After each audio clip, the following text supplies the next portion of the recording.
beyond the duality of love and hate, beyond the duality of love and hate. In Bhagavad Gita, while Arjuna is inquiring from Krishna, what is the quality of one who is a yogi?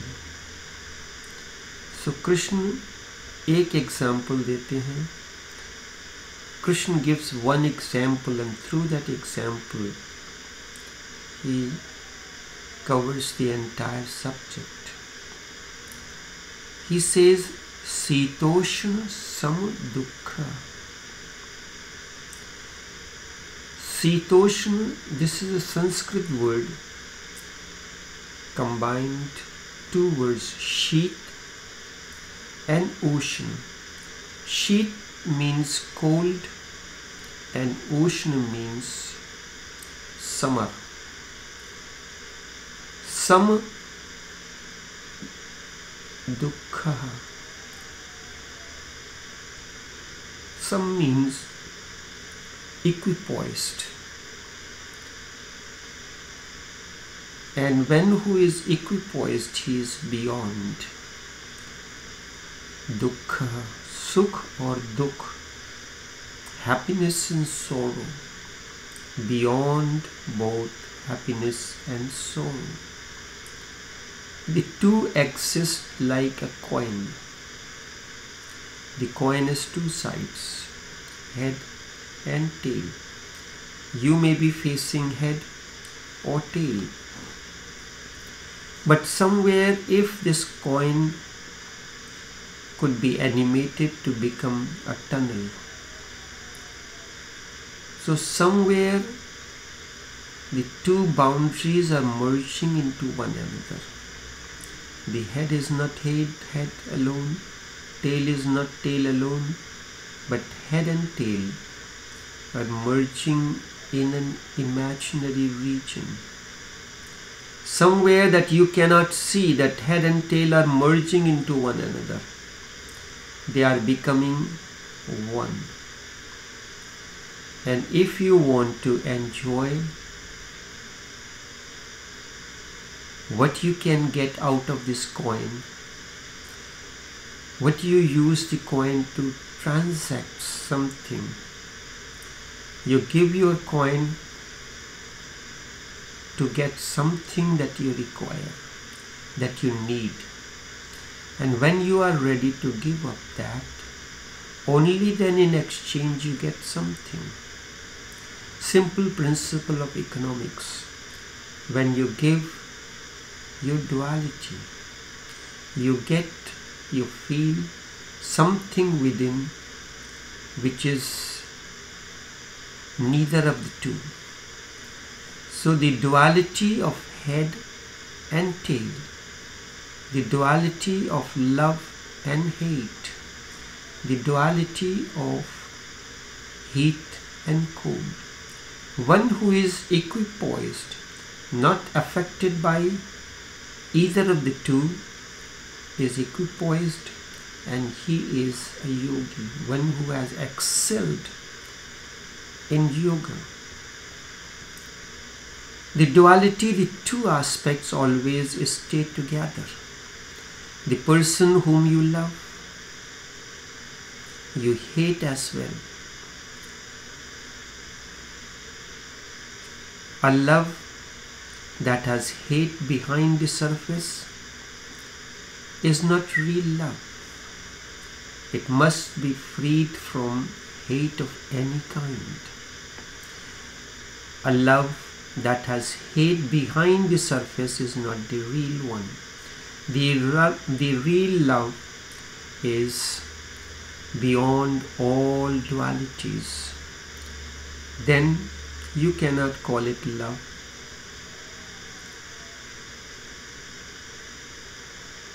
Then it is no more the love as you have known it. It is something beyond. It is not conditioned by bodily needs, emotional needs, then it simply flows out of you as an energy. The flower is not sharing its beauty. The flower has blossomed.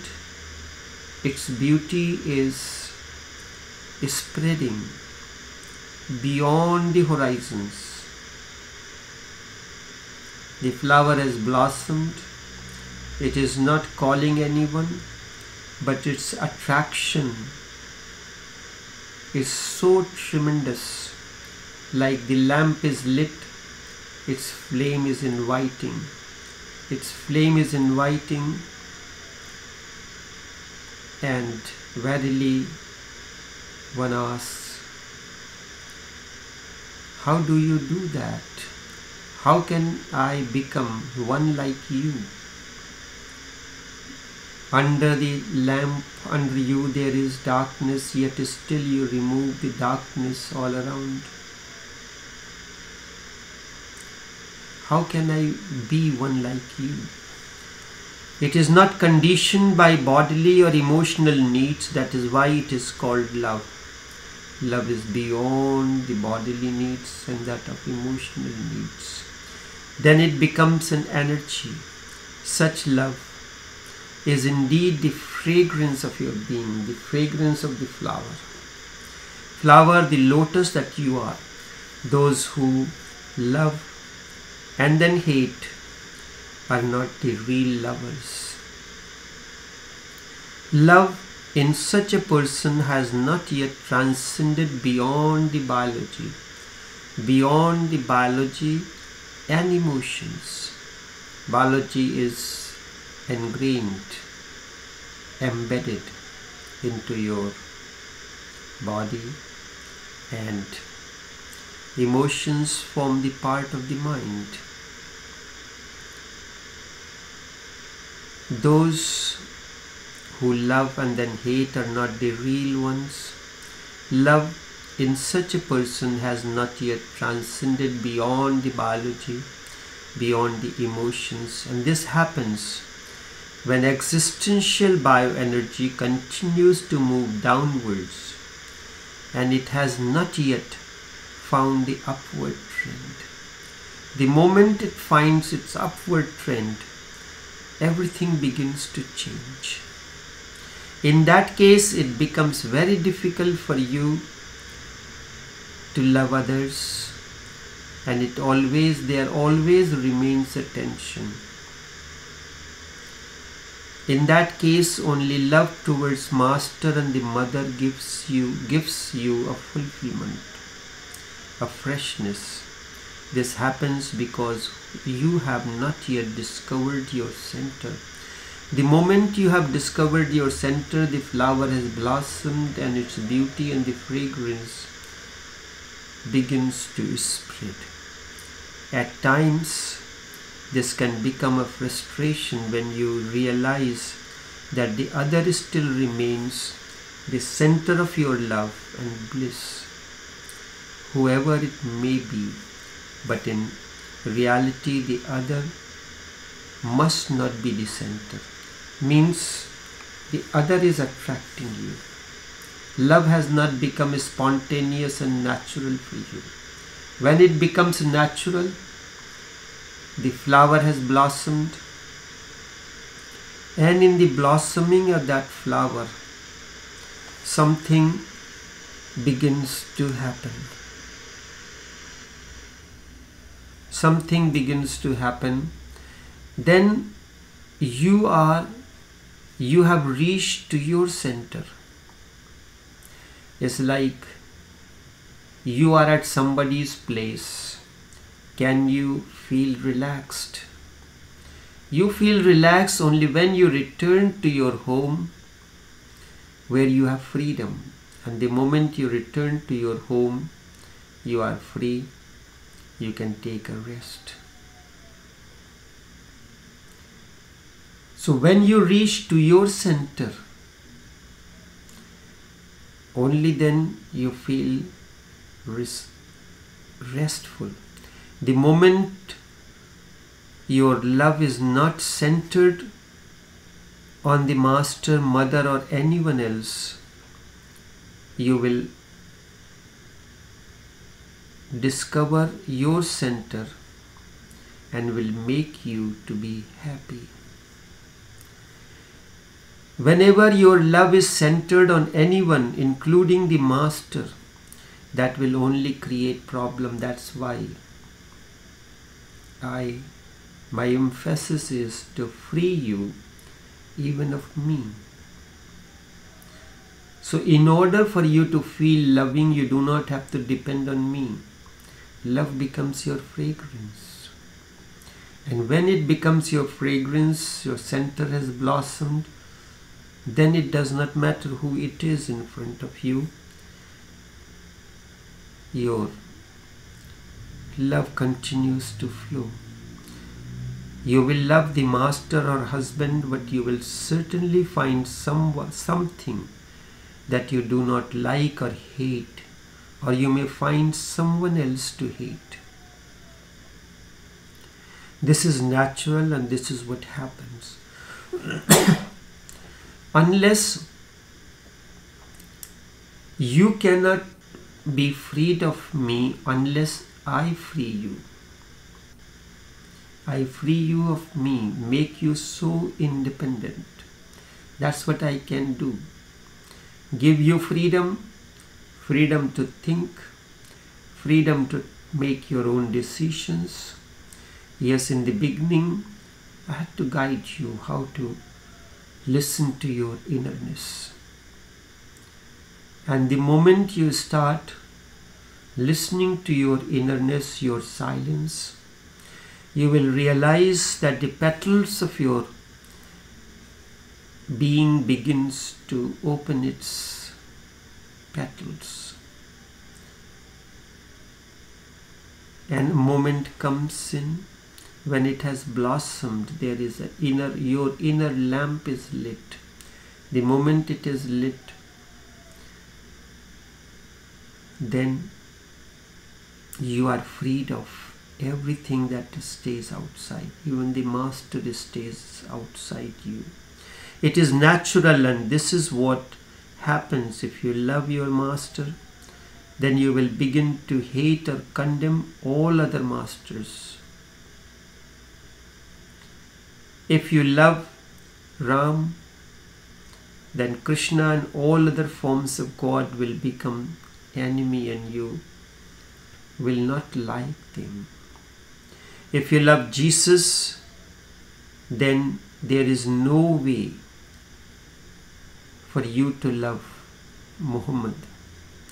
You have to create an enemy in any situation until you are centered in your own center. The moment you have discovered your center and you are centered there, then love becomes, you have found the reservoir of love, then it does not matter to you. If you love someone, and even if the person be the master, you will feel freshness of fulfillment. Then too, deep down, the other side will always be there. Any moment it can erupt and become destructive. You must be fulfilled within yourself first, because only then frustration will disappear. I am the process. I am beginning that process in you, that you begin to love and respect yourself.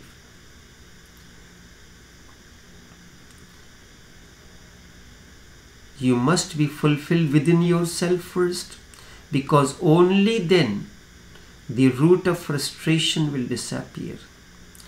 You will feel many things, but they will be something separate from you. The center will remain. If you can be with yourself totally, then even if the master is not around or alive, even if the master is not alive or around, or you cannot find me, or you have completely forgotten me,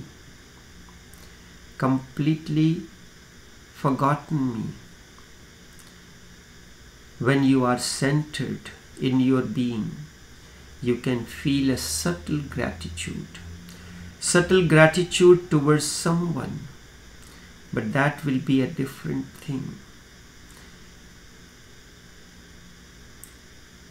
If you can be with yourself totally, then even if the Master is not around or not alive, or you cannot find me or forget him completely, the fulfillment and freshness will remain forever.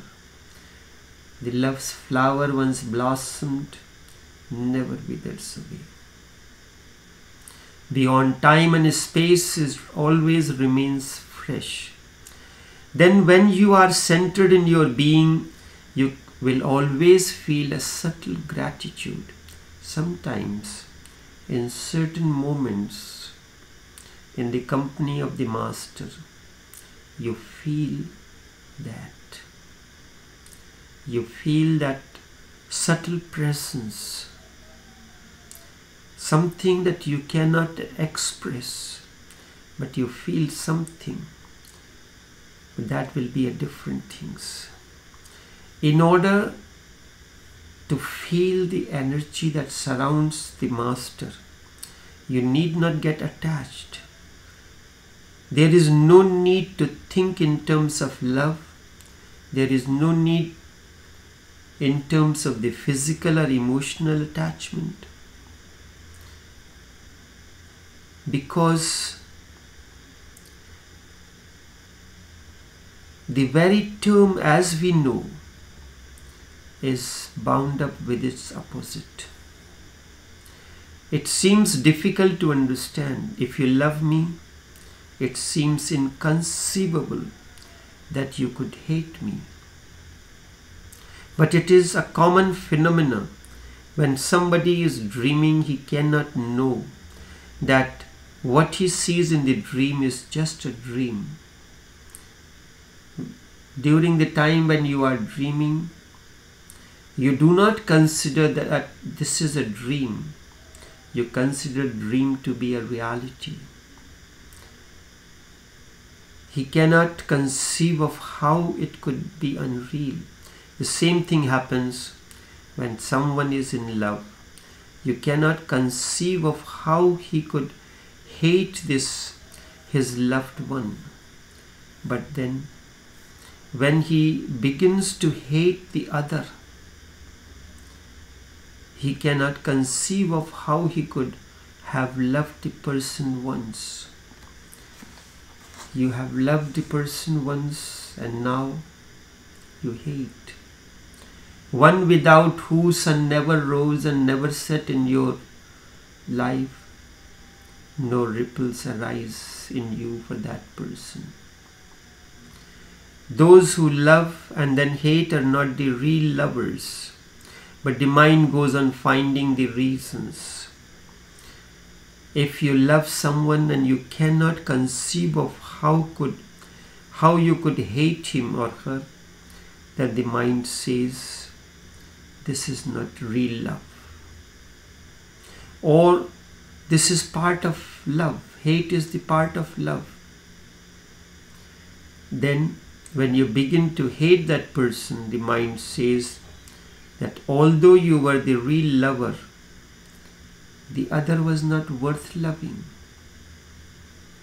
You have learned from the very beginning the art of blaming the others. First you find causes and realization for your love, and then you find the same for hate as well. I have seen this not only with one person, not only with many, with thousands. This is the phenomenon that surrounds us. Sometimes it happens that someone loves me very deeply and then he begins to hate. And when someone loves deeply, he can only hate in the same intensity, in the same depth, because there is no other way out then. When he loved me, He could not conceive that hate was possible. And now that he hates me, he cannot conceive of how that love ever happened between us. It is very easy to move from love to hate, move to swing between the dualities. However, it is very difficult to reverse the process of moving from hate to love. The journey from love to hate is very easy. It is natural. But from hate to love, it is not possible.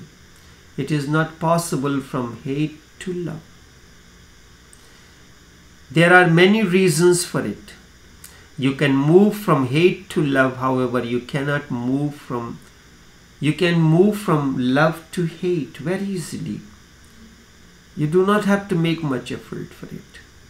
But to move from hate to love, it requires a deep understanding. There are many reasons. You can move from love to hate, however, you cannot move from hate to love. You cannot hate in the beginning. One has to love first. Love is necessary in order to hate. You cannot hate directly without love being there. Love has to blossom in you first, and only then hate can seep into you. You cannot hate directly without love being there. But then there is a difficulty to put the broken mirror. In hate, the mirror is broken. And once the mirror is broken, it cannot be put back again. You can love again, but the hate which has preceded the renewed love, you can love again. But the hate that has preceded the renewed love goes on casting its shadow on the love. The past relations go on hanging around your neck. Something of the hate remains as part of it. It is being carried over. When you move from one relation that has been abandoned because of the hate seeping into you, you have entered into another relation, but the part of the hate remains and is carried over. The old fantasies of total love cannot be revived again. The old fantasies of total love cannot be revived again. If you love me, then you will feel hurt when I say this. Then there is no need to feel hurt. If you want to move towards self-realization, if you want to move towards self-realization or trying to find a way, or trying to find a way towards the ultimate truth, then there will be many times when I have to hurt you. I have to create the situation that you feel hurt. But you have to realize in those moments,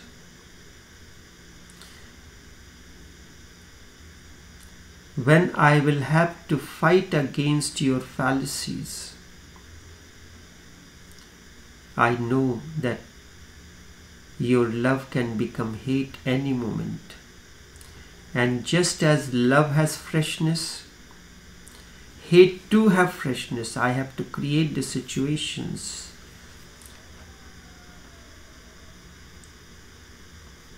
in order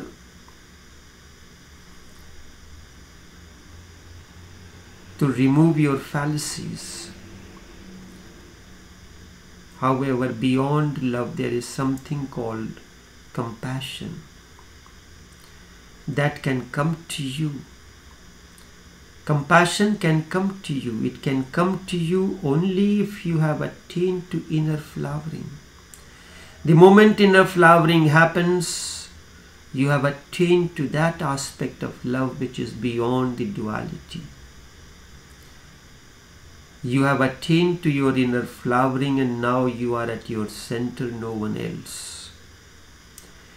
And indeed, Master's compassion will be meaningful if he can help you to attain to your inner flowering. My whole emphasis is to give you that taste. And this you will realize, those who are connected with me individually, that my whole effort, my compassion flows only for that reason. That to help you in your inner flowering. My compassion may hurt you sometimes. Sometimes it may hurt you, but that is needed. That is needed so that you can come out of that situation and your inner flowering happens. Certainly anyone who is centered on someone else, irrespective of who the person may be, frustration will remain the ultimate end. That's why at times the disciples starts finding the fault with the Master and they hate him. But I will not let that situation happen to you. I will shatter all your fantasies and assist you in attaining to your inner flowering. Certainly anyone who is centered on someone else,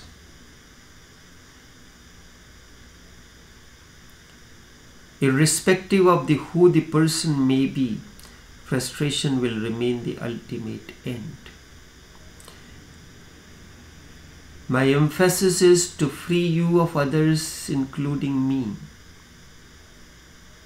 To free you even of me. This post, what the real Master is on my timeline, probably yesterday or day before it was posted. I will repost it after this session is over. You can read it. Become free of others. That is why I allow you to come near to me, as close as possible. Sometimes my ways and means may appear to you to be weird. Why is this necessary? I want you to come as close as possible. That indeed is my purpose in allowing you to be intimate with me, so that you can become yourself. When you come close to me in a very intimate way, you can become yourself. If I can help you to attain to your center, where there is neither love nor hate, where there is neither love or nor hate, only then you will be able to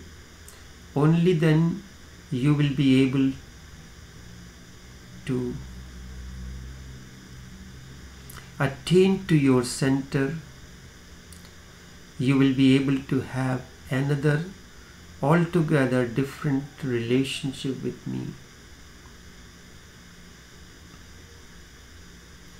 Then my relationship will be with you of a totally different nature. If I can help you to attain your center where there is neither love nor hate, only then you will be able to have an altogether different relationship with me. Then the quality of that relationship will not be of this world. That is what I want you to taste. Then that relationship will not be of this world. Instead, it will be beyond both love and hate, then you will not feel me as the other. You will feel me as if I am you, you are me. You will feel as if you are me, I am you. Last night someone has sent me a question just like this, that my quest, my aspiration is to attain to that state. And then this is not only with me, instead you will feel the whole world, the whole universe as yourself. When my compassion flows, it doesn't matter who it is. When one is centered in oneself, then one becomes one with the whole universe. When one is centered, I want to give that taste that you are centered in yourself. What is my gain in spending my time with you? What you have that I do not have? I am fulfilled unto myself.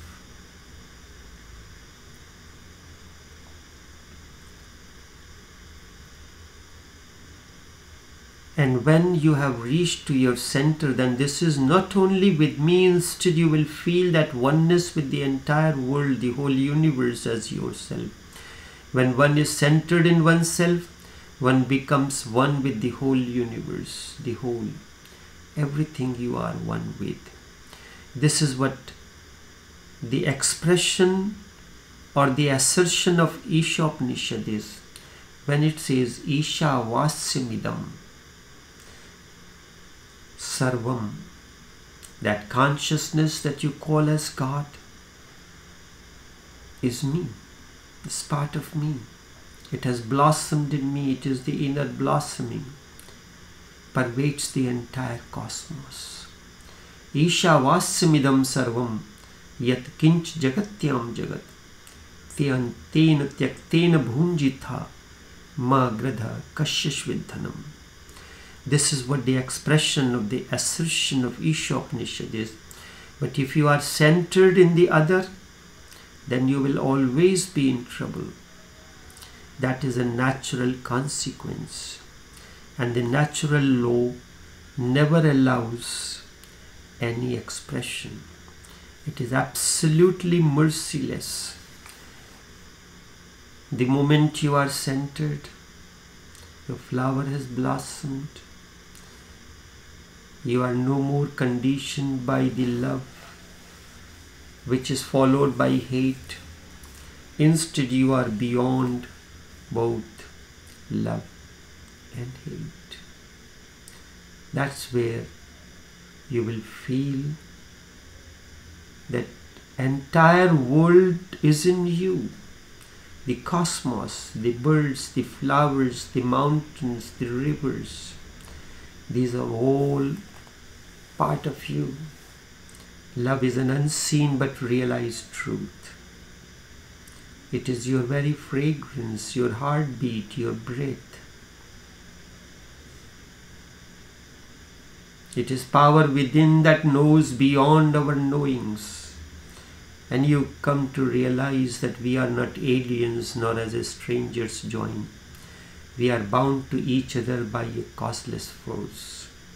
You are bound to each other by a causeless force. It is the taste of this energy that you may call as love, beyond love and hate, beyond all dualities. I want to give you the taste of it. And when you have tasted it, you are it. And when you are it, nothing can be said of such a person. Only this much for this morning. Until Saturday, take care and do have a pleasant day.